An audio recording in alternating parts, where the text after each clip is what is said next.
সিঙ্গুর বিধানসভার অন্তর্গত বরা উপস্বাস্থ্য কেন্দ্রে পোস্টার হাতে বিক্ষোভ গ্রামবাসীদের। অভিযোগ, দীর্ঘদিন ধরেই সরকারি স্বাস্থ্য পরিষেবায় মিলছে না গুরুত্বপূর্ণ ওষুধ থেকে ইনজেকশন, তার সঙ্গে অমিল সরকারি অ্যাম্বুলেন্স। আজ বরা উপস্বাস্থ্য কেন্দ্রের বাইরে রীতিমতো বিক্ষোভ দেখায় বরার গ্রামবাসীদের একাংশ। তাদের অভিযোগ, বিধবা ভাতা থেকে বার্ধক্য ভাতা, আবাস যোজনায় বাড়ি তৈরির টাকা কিছুই মিলছে না।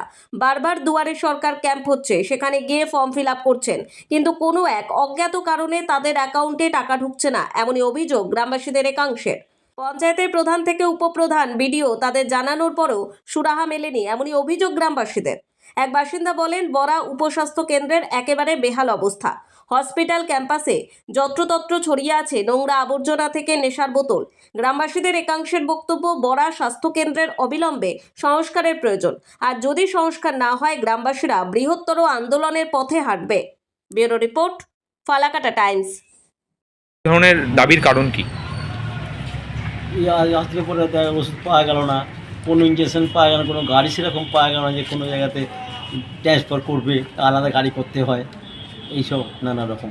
মানে কি কি এখানে কি কি মূলত পান না কি কি এখানে? এই ধরুন গাড়ি যদি দরকার হয় ট্রান্সফার করবে, অ্যাম্বুলেন্স সেখানে পাওয়া যাচ্ছে না। মানে এখান থেকে অ্যাম্বুলেন্স পান না? না, পাওয়া যাচ্ছে না, আলাদা গাড়ি ভাড়া করে নিয়ে যেতে হচ্ছে।